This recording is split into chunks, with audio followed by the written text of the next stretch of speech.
And we're out and about again, Roisin. We're here in the town of Thurles. We're continuing our travels, talking to various different politicians across Tipperary. And this evening we'll be interviewing Councillor Jim Ryan.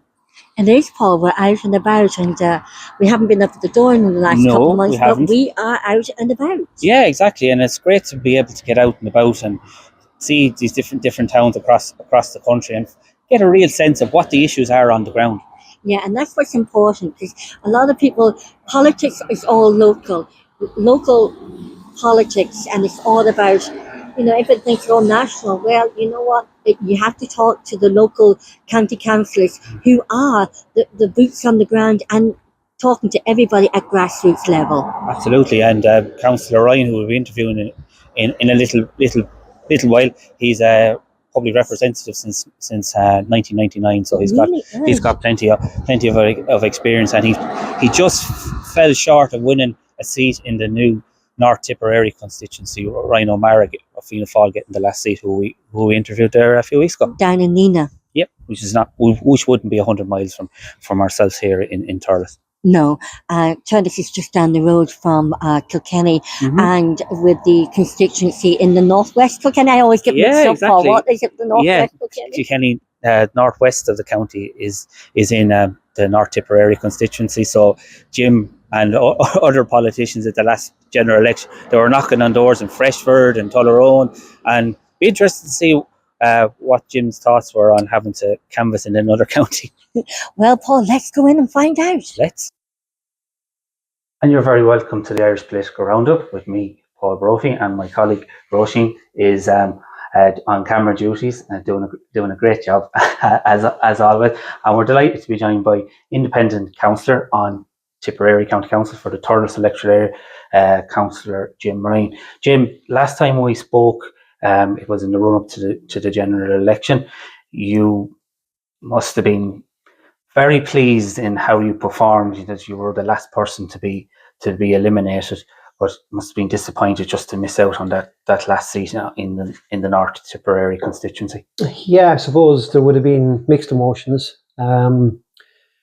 Obviously, it's tough to come forth in a three-seater. Not nice position to be in some people's minds. But I suppose my own viewpoint, I was very happy, I have to say. I only entered the race at the very last minute. I never really had intention to run for the general election, but when Jackie Cahill, the local TD here in Thurles, decided to retire, I just felt that Thurles needed to retain that seat. And with nobody else putting their name forward, pressure came on me from the business people in Thurles, from my own supporters and family, to run in the election. So I suppose it was a last minute decision. We only had maybe 3.5-4 weeks canvassing. We only knocked on, I'd say, about 20 to 25% of the doors in Tipperary. Like, there were some areas like Nina, Borrisokane, Clough, Newport, we didn't knock on one door.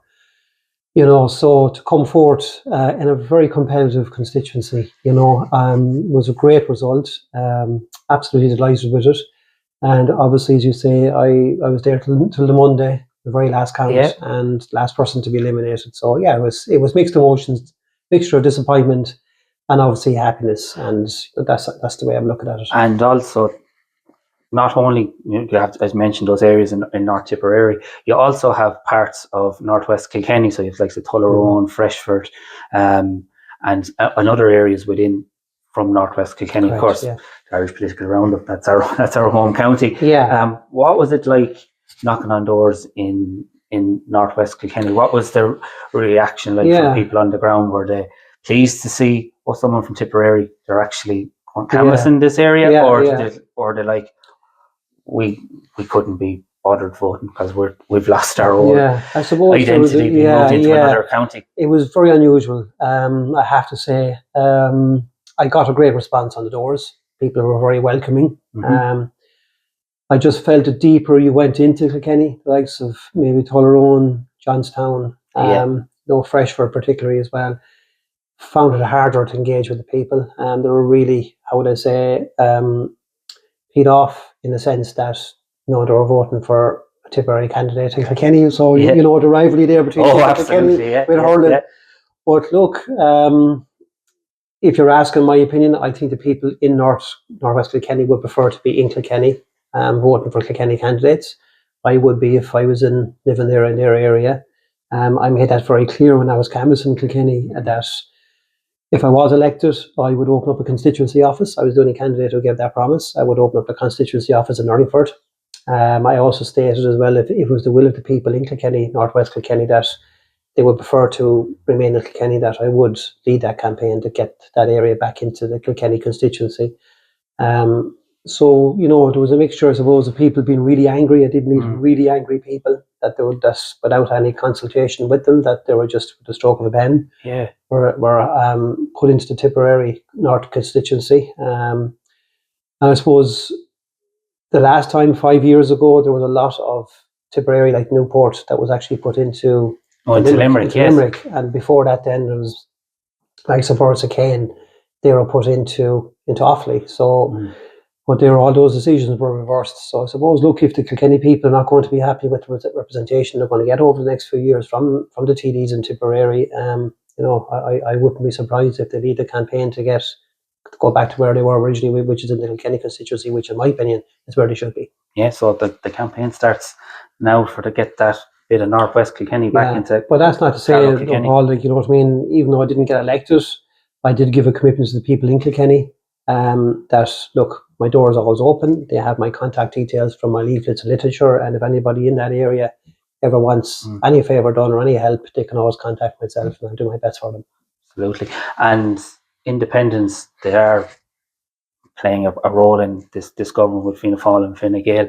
What would you make of their contribution to date in the early days of this government? Well, look, I stated all along during the campaign, I was asked the question, you know, what powers do independents have? And I predicted that independents would be required to form the next government.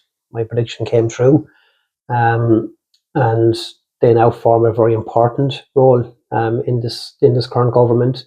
Obviously, it's started off in a bad way. I have to say the image isn't great, but I suppose within Ireland and outside of Ireland, I've seen numerous news clips from news broadcasts in America and further afield where, you know, they were basically laughing at what was going on and couldn't believe what was going on in the Dáil chamber. So look, it's been a very poor start. I expect things to change over the next few months and few years, where they'll get down to business and do what they're paid to do what they're elected to do, which is to look after the country, look after the normal Joe So in the street. We're going to face tough times in the next couple of years. There will be a crash as far as I'm concerned. We're facing into the Trump presidential area again, where, you know, that's so unpredictable. You've obviously wars in Ukraine, Palestine, China. You just don't know what they're going to do with Taiwan. So look, there's going to be a lot of choppy waters ahead, and we need a good, strong, steady government that, in my opinion, needs to look after the people, and particularly the people in the middle ground who have been completely ignored by government after government. And I just think, and I hope, that the government in the forthcoming budgets over the next few years will look after those middle ground people who up to now, as I said, have been completely ignored. Yeah, and you're elected representative since 1999. You were elected to the now abolished Thurles Urban District Council. You're here in Thurles working on the ground. What are you hearing and feeling when you're knocking on doors, when you're going down the high streets and the side streets and the local villages kind of that surround Thurles? Yeah, look, I'm 26 years a councillor. As you correctly say, so I was first elected in 1999, and I've always found it to be an honour and a privilege, you know, to be elected by my fellow constituents here in the Thurles area. I love being a councillor, and I've always loved being a councillor. It's a tough job, I have to say, particularly when the district council and the town councils were abolished. I think the workload on councillors nowadays is phenomenal. We're basically doing the work of a TD, but being paid as a county councillor, and you know, it's a tough life being a county councillor, because you have to do all the secretarial work yourself. I mean, I answer the phone, I write letters, I make representations, I have to research, issue statements, go to council meetings, and everything is done by myself, whereas obviously the TDs have parliamentary assistants and secretaries to do all that work for them. But look, it is getting busier, it is getting tougher. Powers have been taken away from councillors down through the years, which in my viewpoint has been a national scandal to let happen. I've always said the abolition of town councils was one of the biggest mistakes that any government has ever made in the history of this country. During my election campaign, actually in general election campaign, one of my priorities was, if I was elected, to get, you know, the town councils re-established across the country. I have heard on the grapevine that there is talks that possibly it may happen, but not to the same level it was there previously. But look, you asked the question, what am I hearing on the ground? I mean, how long have you? Because look, people are frustrated out there. The biggest, I suppose, and most busiest area in my line of work as a county councillor is housing. There's no doubt about it. Every day I have people coming into my office here in Thurles, either looking to get on the councillor waiting list, trying to get a mortgage, trying to get a house to rent in Thurles, just somewhere to live. And unfortunately, there's an awful lot of people out there who are in a crisis situation, not being looked after. And it's a sad reflection of our society that we have a government aflush with money, billions of euros in surplus and budget after budget. And yet, for such a small country, they just can't seem to tackle the housing crisis in Ireland. And it's just, the mind boggles, you know what I mean, as regards why they just cannot solve this problem. And if we were to take the Thurles electoral area as an example, how are you faring in comparison to other parts of the county, or as say Tipperary is faring as a whole as regards meeting their targets as regards building of public housing? Yeah, well, at the moment in Thurles, there's over, I think at the last time there was 427 people on the council waiting list looking for a house in Thurles. The council, in fairness to them, we did construct a new housing estate very close to where I live, actually, doing a villain, 27 houses. They constructed, I think, 22 houses in 2 Mile Burris village, a couple of miles outside of town here. But we need an awful lot more than that. And at the moment, there is 64 social houses being built in Thurles. It was originally a private development, but one of the social housing bodies went in and purchased all the houses.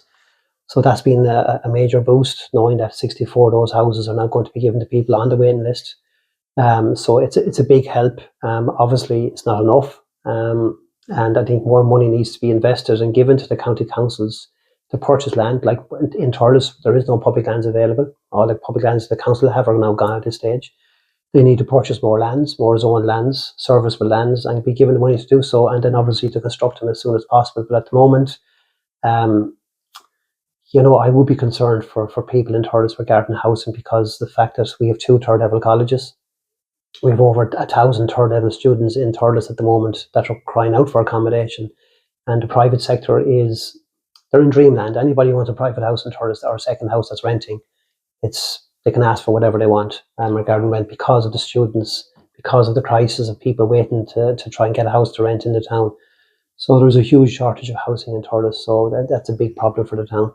That is, and Roisin and I, we on the Irish Political Roundup, we've been covering water infrastructure and the difficulties that's causing as regards the lack of wastewater treatment plants is holding up, you know, the construction of houses across the country. Are you experiencing the similar problems with regards to water infrastructure just to give delivery of housing? Just an example, in Thurles again, late last year, there was a planning application for over 120 houses just on the Borden and One Road here in Thurles, and it got turned down because of the lack of sewerage infrastructure and public water infrastructure.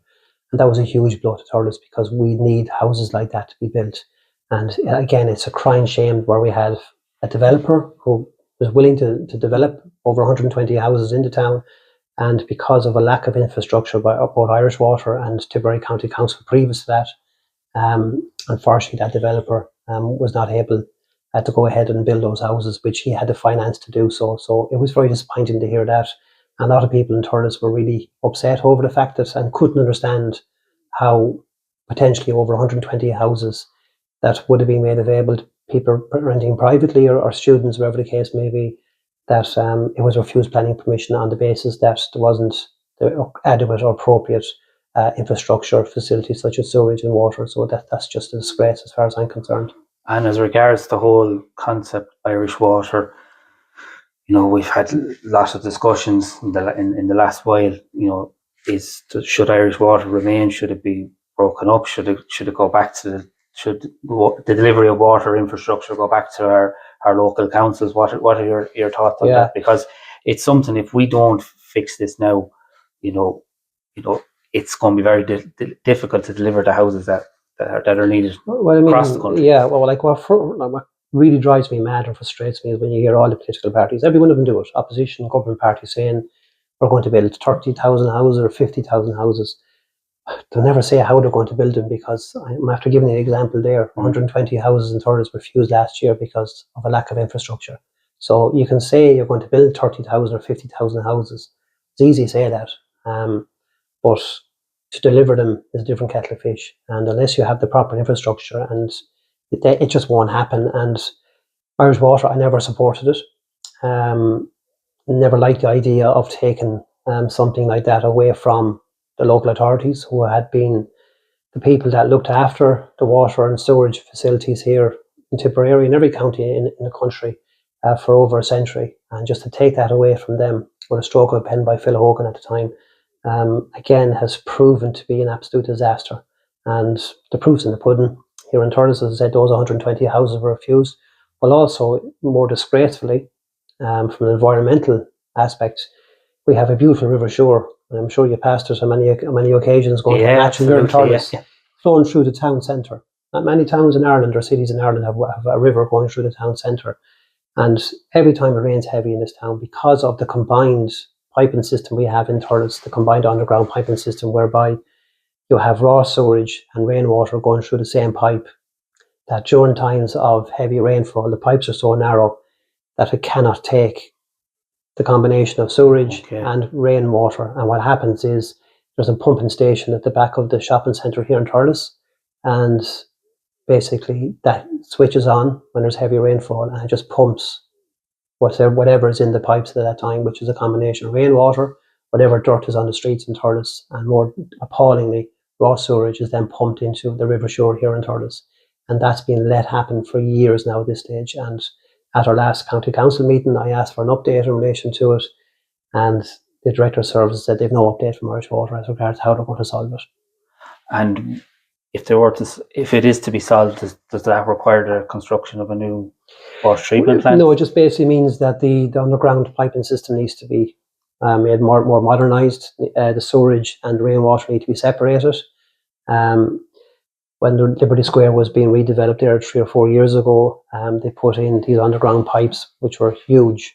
People were asking, why in the name of God are they putting pipes that underground? But it's to allow and to make sure that when it is raining, that the underground system can take it, that doesn't have to be pumped into the river here in Thurles. But unfortunately, every street in Thurles has to be ripped up and new pipes have to be put in. It'll take years to do it, a huge amount of work. But unfortunately, there's no light at the end of the tunnel, because we haven't been told whether or not Irish Water are going to go ahead with that or not. Wow, that sounds like a big project. Worrying. Yeah, absolutely, but it should have been done years ago, and it hasn't been. And again, Thurles neglected, left behind. That's just another typical example of why Thurles has been underrepresented in the Dail down through the years. As far as I'm concerned, we have problems. I could again list them off here tonight, but that's just one typical example of where Thurles has been let down very badly. And what other projects are you working on currently in Thurles at the moment? Well, look, there's a long battle there for the bypass for Thurles. We need it. We're the only town in Tipperary that doesn't have a bypass. It's incredible to think it. Council have stated that they did a traffic survey of Slieve-de-Mon Road in Thurles, which is the main artery into the town centre, and they calculated over 14,000 vehicles pass through Thurles on a daily basis. So you can imagine, how let's say the negative impact that's having on people's lives, the frustrations it's causing people stuck in traffic jams, the noise pollution, the air pollution, damage to roads and infrastructure, the damage to buildings themselves, and the damage to business as well. Because when you have traffic jams and you want to shop in Thurles town centre and you see a traffic jam going back as far as down a hotel, knowing it's going to take you over 30 minutes just to get into the town centre, you're not going to shop in the town centre, you're going to go elsewhere. So, we need a bypass. It's been promised since 1957, would you believe? 1957? Yeah, that was the first time a bypass for Thurles was mentioned. Nearly 70 years. Yeah, but it has to be included in the National Development Plan, and the current plan, which goes up to 2040, doesn't have Thurles in it for a bypass. That plan is up for review later this year, and I'm hoping that our TDs here in Tipperary, but particularly our government TD here in Thurles, Michael Lowry, would use his influence to ensure that when that development plan is being reviewed, that the bypass project for Thurles is included in it. Because if it's not, it basically means that there'll be no bypass for Thurles until after 2040, which is disaster for the town. Yeah, that has a big impact on lots of different things, particularly small businesses. And Thurles, Absolutely, it's yeah. a rural town. Yeah. You, as your day job, you work as an accountant, but you're also a taxation agent as well. So for our viewers who mightn't be familiar with what the role of a taxation agent is as regards working with small businesses and self-employed, what exactly would your role be there? Yeah, I suppose, look, the service I offer, I suppose besides being a county councillor, my day job is, as you say correctly, is to run an accountancy business here in Thurles. But look, I prepare accounts for self-employed people, sole traders, partnerships. I submit them to revenue on behalf of my clients. I do wages returns for them, VAT returns, RCT returns.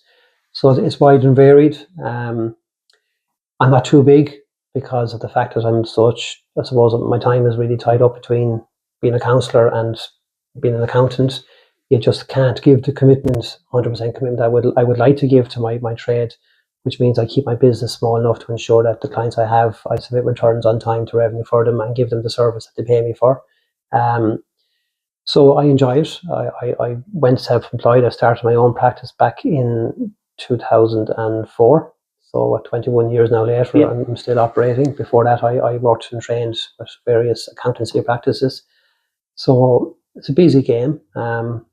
Customers have been very loyal to me down through the years, which I'm very grateful from. But, I have seen down through the years where, small businesses have shut, and you feel sorry for those people because you've seen them where they've set up the business, put all their savings and investments into it. They've gone well for a couple of years and then they suffer and in some cases, unfortunately, have to close down.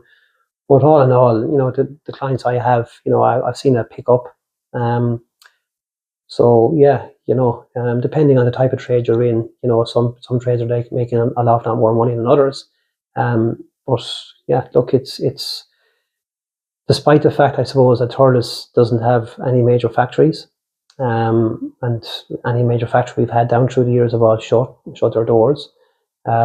It's a thriving town in the sense that the locals here have set up businesses and have taken that risk, and it's paid off for them because, particularly in Liberty Square, where we have these coffee shops that are booming at the moment. And, it's lovely to see it, and especially on a summer's day when you see people sitting out on the footpaths, on the tables and chairs, eating their dinners and drinking and having a coffee. It's lovely to see it. And, it paints Thurles town centre in a very good light. But yeah, the Thurles people are resourceful. We've gone through a lot of factory closures. Sugar factory. We've had Aaron Foods close, Valley Ice Cream, Dwan's Minerals, Job's, GMX. The list goes on and goes on. But the town survived, and people, set up their own businesses and took that risk, and that risk has paid off, and now may that last. And as you mentioned there, you have a small practice, so that allows you to give your clients, the attention that they need. So with your job as a tax agent for them, you would be, communicating with them if the revenue required certain things from them, and that's extremely important. It is, yeah. And look, you build up good relationships with revenue, the various departments in revenue, and the clients depend on you, they trust you. And it's certainly a trade that you need to know what you're doing, because when you're dealing with someone's finances, it's a very private issue. They expect to get a good service. They expect the accounts to be done correctly, and that's something I take very, very seriously. And I'd be very cautious as an accountant. If I see something wrong, I'll say it. I don't like sending in something into revenue that I feel could draw attention or could be incorrect or could be wrong. And that's just the way I was trained. That's the way I was brought up, I suppose, from a business family as well, that everything should be done correctly. And, that's the type of guy I am when it comes to providing a service for my clients. And they know that, and they've stayed loyal to me as a result of it. And, being a small practice gives me the opportunity to meet my clients face to face, that they're not just, bigger practices, you mightn't meet the owner, or, it could be someone else within the practice that you're dealing with. So when people come into me, they know they're dealing with the owner of the business, and someone that's going to take it very seriously, and someone that's going to appreciate the business they give me. So, they're getting a very good service in return for the money they give me. And imagine, as a county councillor, you're finding out more about than say how cash flow is going with a particular business. You're able to look. You're looking at things in a kind of a whole 360 approach. So Yeah. I'd say it does help. Well, when it comes to the budgets, it does. And one example that that I've always been proud of was when the town council here, back in the 2000s, when they were drawing up the plans for the new town park for Thurles. At that time, we know a town park. Lovely plans, but I had been approached by a lot of teenagers and their parents looking for a skateboard park for town, because a lot of teenagers, not all teenagers play hurling or soccer or rugby. There's other teenagers that have different interests, and skateboarding is one interest that wasn't catered for in Thurles. So when it came to a budget meeting, I asked the question, how much would it cost to add in a skateboard park into the plans for the new town park? I was told €60,000 would have to be found. They don't have it. When I got the booklet for the budget, I went through it and I found it. So, so as a result of it, 60,000 was put into it that previously was not in it, with the result that we were able to provide a skateboard park for Thurles, which was included then in the project, the overall project for a town park. So that was something I was very proud of, and I suppose that was something where my accountancy skills came into play. And overall, this is for small businesses that you're seeing on a day-to-day basis. How would you describe the environment that they're operating in now? As you mentioned earlier on, you, with your accountancy hat on, you do see things changing and a lot of uncertainty coming down the road. Yeah. Again, look, there is certain shops and businesses out there that are going well. Well, look, there's always that uncertainty, and that's something that every business person would have to take account of. It is tough being self-employed. I mean, you have your rates to pay, you have your rent to pay. Obviously, if you have employees, you have high wages to pay, and with the minimum wage always going up, that's another cost you have to take account of. Plus, then they're under pressure with revenue. They want their money, they want their money. It's as simple as that. So there could be cash flow issues for some businesses. But look, as I said, Thurles is a very resourceful town. Tough people in this town when it comes to trying to stay afloat, and they'll do anything to keep their business open. And I love that about the people of Thurles, that they don't just throw in the towel. They'll keep going. And, it's great to see it. There's so many family businesses here in Thurles that have been in operation for generations upon generations. And they don't stay open, unless they've worked hard, unless they've sacrificed, and unless they've transformed their business. And that's what they've done here in Thurles. And it's something that the town is very proud of. And, people in Thurles have remained loyal to those shops and have looked after them as best they can. But obviously you have the competition. Online shopping is going to be a huge problem, I think, going forward. It's so easy to order something online now, and the excitement of the courier or the postman bringing in the package. But look, I would be one of those people that would encourage people to shop local, keep the doors open. Where do all the sports club go to when they're looking for sponsorship or donations? Very true.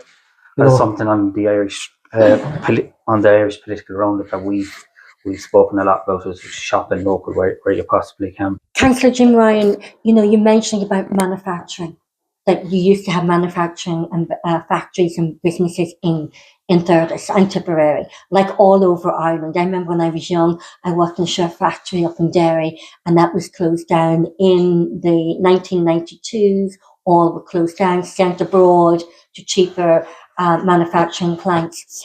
Do you think Ireland and the Department of Trade and Industry should bring back manufacturing plants to Ireland? Yeah, you'd love it, but I can't see it happening. You don't see it? No, because a lot of those manufacturing companies and industries will go to countries where they can get them all constructed or manufactured at a cheaper price. And there's so many countries out there, particularly out in the Far East, where they can do that, and that's where a lot of them have gone. Unfortunately, the days of big manufacturing companies and factories in towns, particularly rural towns, I think is gone. Here in Thurles, we lost all those factories. They were promised that they would be replaced, but they never were replaced. And that was the big downfall, because during the Celtic Tiger, when factories were being opened left, right and centre, pharmaceutical factories, that we lost out on it. And we didn't get them here in Thurles when we had the opportunity to do so. And I suppose it was with a sense of jealousy that we saw, medical factories and pharmaceutical industries being opened in Cashel and Nina and Clonmel in particular, and we were being left behind in Thurles. And, I would hope maybe in the future, both the IDA, Shan Development and the government would look at Thurles in a more positive light and give us that opportunity to have one of those industries come into our town, because we're ideally situated. We're only 2 or 3 miles away from the motorway. We're centrally located in Ireland, so close to all the airports and the ports. It just doesn't make any sense why we're being left behind. And of course, we have 2 fabulous universities here now in Thurles. We have the Tooth University and we have MIC here in Thurles. So we have the highly educated people that's required for these type of industries. So I just can't understand why we never got them down through the years. You'd always hope one will come to the town, but certainly I just think those traditional manufacturing companies that were there maybe in the 60s, 70s, 80s, 90s, if people are waiting for them to come back into towns like Thurles, I think we'll be waiting a long time.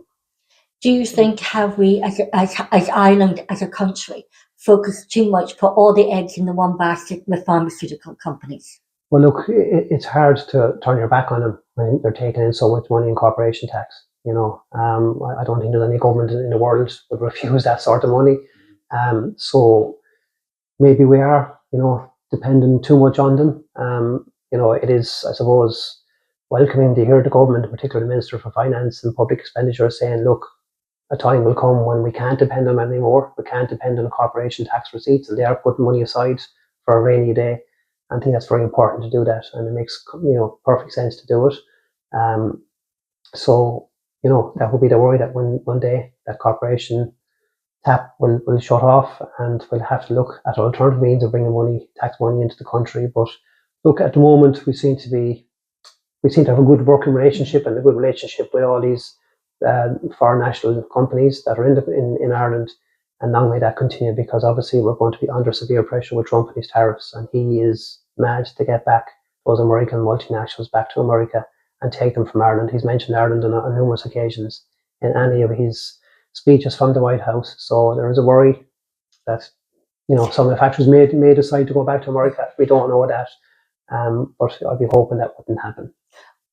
Ireland hopes it doesn't happen, but the American people hopes it does happen. So is Donald Trump doing what maybe Ireland should do, is actually small local businesses, encouraging small local businesses to manufacture in Ireland instead of employing foreign companies to actually manufacture because it's cheaper? Should we be bringing back factories like clothes, our own industries back to Ireland, small family local factories and manufacturing?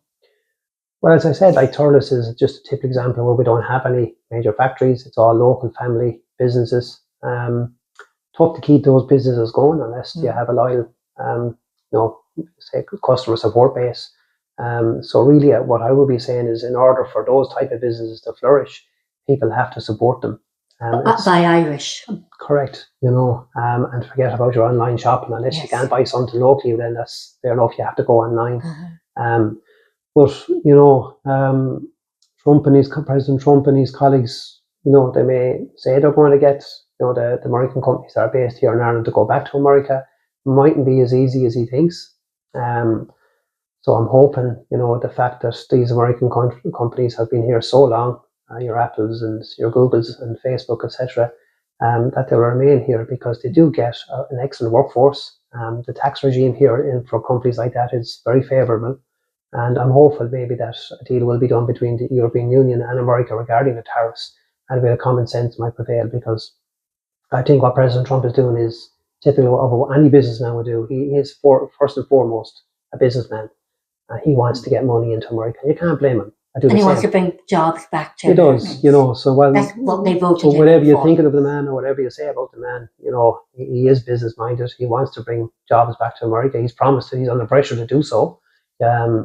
He made a lot of promises during his campaign. A lot of them, I think, are far-fetched, in my opinion. But there's a threat there, but we have to be wary of it. I think the government are aware of that threat.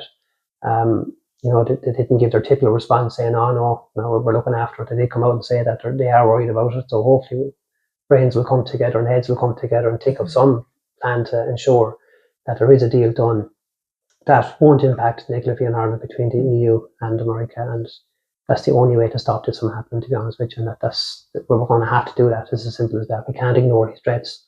The man is capable of anything, to be honest with you, so we're going to have to deal with him, and that's the stark reality we're facing. Do you think an awful lot of people are thinking it's just Trump, President Donald J. Trump, but it's also the Trump administration and the Trump team are also, everybody's just focusing on the personality and the character of Donald J. Trump.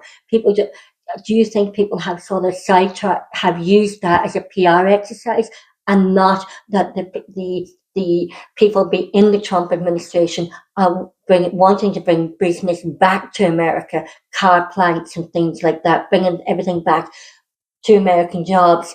Do you think then it's like when I was on local radio, I had a small local business program, and during the COVID lockdown, there was so much emphasis on buying online that even the local shops in the high streets and surrounding streets found it very difficult after that, because everybody's buying online, they're buying from Shein in China and getting it all delivered, that the small local high street traders who are the DNA of every town, every county and village in Ireland are sort of losing their own businesses and shutting down. Yeah, and unfortunately that's happening and will continue to happen. But I remember when I was growing up, I remember back in the 80s, there was a very good County Irish campaign on television. You never forget it, to be honest. The green G. Yeah.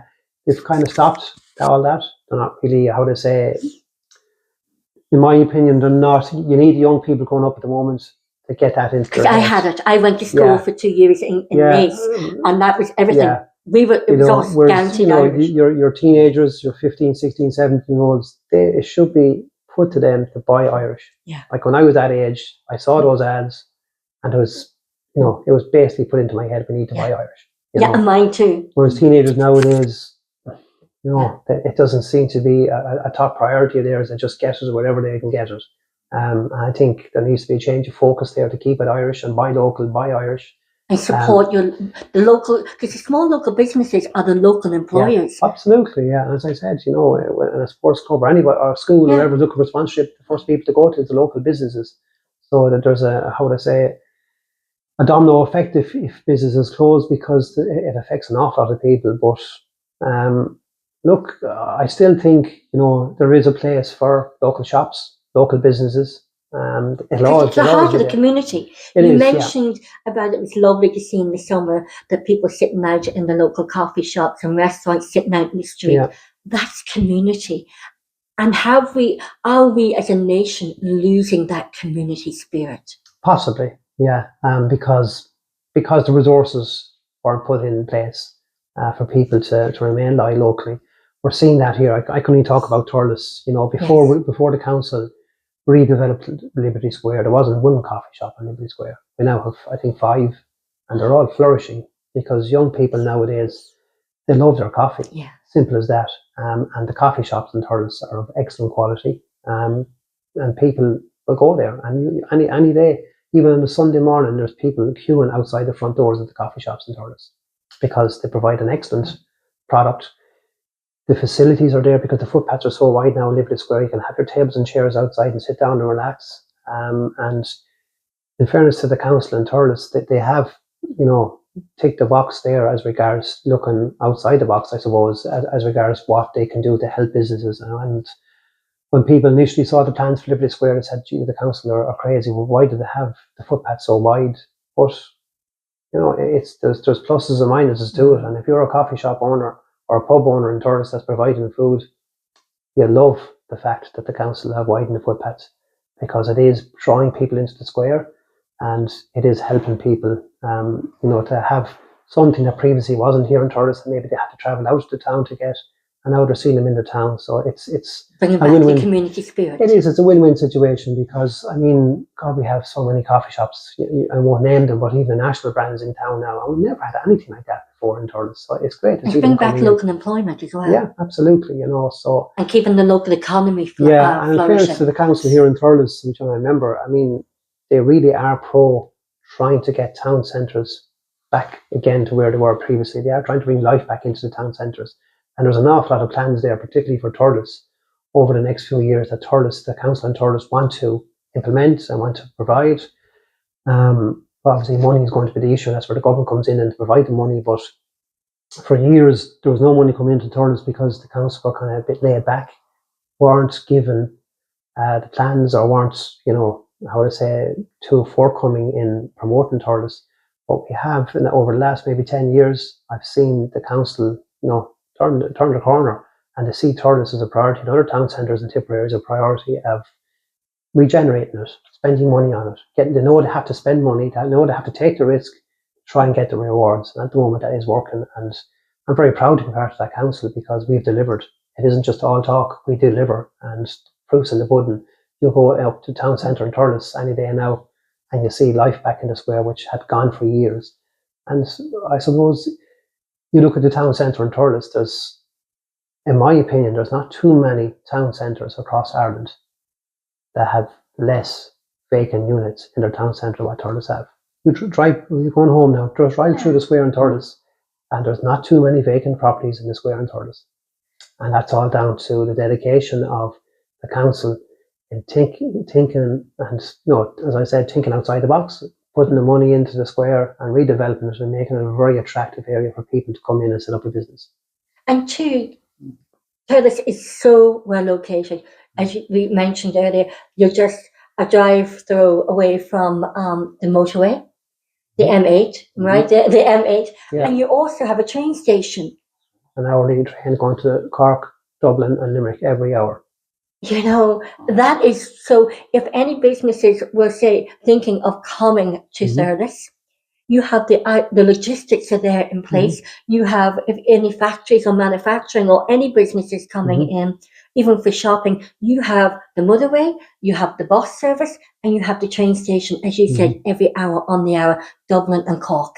It's a prime location. Absolutely, yeah. It's for anybody thinking of setting up a business outside of Dublin, come to Thurles. You're more than welcome. You'd be pleasantly surprised at what we have to offer. And also what we have to offer here in Tipperary is there's an incentive for people to set up a new business in the town centre because they give a reduction in the rates. So for the first year, you're given a 75% reduction in your rates. The second year, it's 50%, and the third year, 25%. So that's there for town centre vacant properties that a new business comes into town and they rent out a premises that has been vacant for more than 2 years. They get that incentive. So it's a huge incentive for them. I don't know of any other county across the country that does that, but we do it here in Tipperary, and it's proven to be very successful. And it's just one of the ways we have of trying to encourage and look after our businesses here in Tipperary. You mentioned earlier about the great educational third level educational systems that you have here in Thurles. So, and how well the people of Thurles and Tipperary are educated. And do you see them with the housing issue? If you put those two together, all our highly educated young children moving out of the rural villages and towns to the big cities or outside Ireland, do you see we're losing our youth who are highly educated leaving the country? So I suppose you could look at it in two fronts here in Thurles, because there is a lot of people that work outside of Thurles. They work in Dublin, Limerick or Cork, and they take the train every day because the rents in Dublin particularly are too high. So I suppose Thurles benefits in the sense those people are remaining in the town. They're not leaving Thurles. They have families here, they have a house here, but they're just getting the train every day to Dublin to work, and it's great service. But on the other hand, there's no point in saying otherwise. There's an awful lot of young, highly educated people that are leaving this country to go to the likes of Australia, Canada. Unfortunately, that is happening, and it will continue to happen because of a lack of, maybe interest is maybe too strong a word, but certainly they're not being looked after by the government. They're educating these people to the highest standards, but then they're letting them slip through and letting them immigrate out of the country and go somewhere else. And it's just madness for that to happen. And I have many nephews and nieces that have gone out foreign, highly qualified, and they have no interest in ever coming back to Ireland, to be honest with you. So once you lose them, there's a strong possibility you won't get them back, and that's the problem. And it's also the work-life balance of even doctors and everything Yeah. going off to Australia and Canada and America, where they have the better healthcare system, they have the better work-life balance, and the paying conditions. Yeah. Well, you see, when things become so negative, which again the example is the University Hospital in Limerick, where it has such a bad image, of stressed out staff, overcrowding. And we have been told that there's a unit in Nina that is being used by the HSE, but they can't get the staff to go back from Nina back to Limerick because they don't want to go back to Limerick Hospital. They don't want to work in those conditions. They're going to go somewhere else. And there's a private hospital in Limerick at the moment being constructed, and they're now recruiting. And what I am hearing from politicians in Limerick is an awful lot of staff in Limerick Hospital are now looking to work in the private hospital. So the HSE again are going to lose staff. And all their own fault, because they are treating their staff like dirt, as far as I'm concerned, expecting them to work in appalling conditions like that, stressful conditions like that. And I wouldn't blame them if they move somewhere else where their qualifications will be appreciated. So unless the government really step up to the mark here, we're going to face a serious crisis in health over the next few years, and they're going to have to do something fairly rapidly, whether it's paying them more and taking the stress levels off them. And I'm glad to see that they've stood up to the consultants, because they are now going to make consultants work weekends, which up to now they never worked on a weekend. So that's something that should have happened years ago, but looks like it could happen going forward. But look, and also there isn't enough consultants' jobs being made available within the HSE.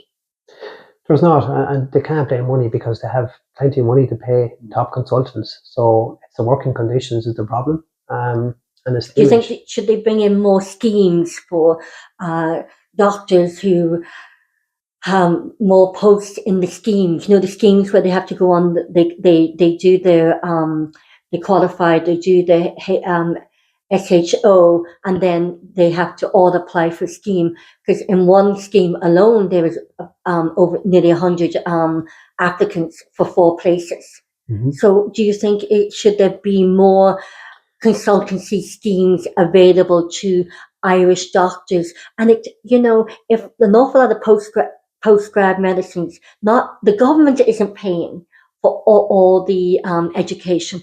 A lot of it is the parents paying for an education that has become an industry. For medicine, yes, you can get SUSI grants for it, but not everybody qualifies for the SUSI grants. Postgrad medicines, fees alone start at 15 grand a year. Yeah. So it's an industry, and parents are suffering because they're doing everything, second mortgages on their homes to get their children through postgrad medical school, and then the children, the students, the doctors are leaving. Yeah, but the problem is, how do you hold on to those? I mean, you could pay that 15,000 on behalf of the student, and the parents wouldn't have to pay it, but that wouldn't guarantee that once they qualify, they'll stay in Ireland. So they need to look at the root problem. The root problem is, why are these qualified people leaving Ireland to go to Australia or to go to Canada or New Zealand or wherever they're going? That's the root problem. And they should be asking those young people, why are they leaving? No point asking me. No point asking anybody here today. No point asking a TD up in Dublin who's 70-something years of age. You need to ask the young people themselves who are qualifying, why are you leaving Ireland after you get qualified? And maybe then we might be able to solve the problem. Common sense approach. A question for Minister Jennifer Carroll McNeil to be asking the young doctors. Look, my attitude towards politics, bring common sense into politics. Not a big thing. So, And 15 grand is only for, I think, for Limerick and Cork. All different universities charge different. I think the Royal College Surgeries is 20 to 25 grand. I stand to be correct. Well, look, I mean, it's a crisis point. Consultants, surgeons, nurses. It's a crisis point. Speech therapists, you name it, OTs, radiologists, whatever. It could be any aspect of our health system. Bring in tax breaks for them, maybe for the first couple of years, to ensure that they stay in the country. Just something outside the box to just encourage them to stay in the country once they qualify. Because I really believe that if they stay after qualifying, they will stay long term. Or given the opportunity to go on a scheme for consultancy. Well, whatever can be used to encourage them to stay, I think should be looked at. And maybe when they come back, if they go for a year, they're going to come back, and then they're going to have to go on emergency tax. that's if they come back. You know, I know many qualified young people that said they were going to leave for 12 months and come back, and they've never come back. Never come back. So that's the problem. So I just think you need to get them to stay in the country in the first place. They won't stay in the country if you do not offer what they want. And the only way you're going to know what they want is to ask them. Simple as that. Councillor Jim Ryan, thanks a million for taking the time to chat to us here on the Irish Political Roundup. Both Roisin and myself are delighted to be invited down to talk to you here in your office about all the things that are happening here in Thurles, and hopefully we'll see you on in the next general elections as well. Look, thank you very much for coming. Delighted to have you, and you know it's important to get the message across there, and you know it's also important that that people realise that they have someone there that they can depend on and someone that represents them. So hopefully that's what people see in me anyway.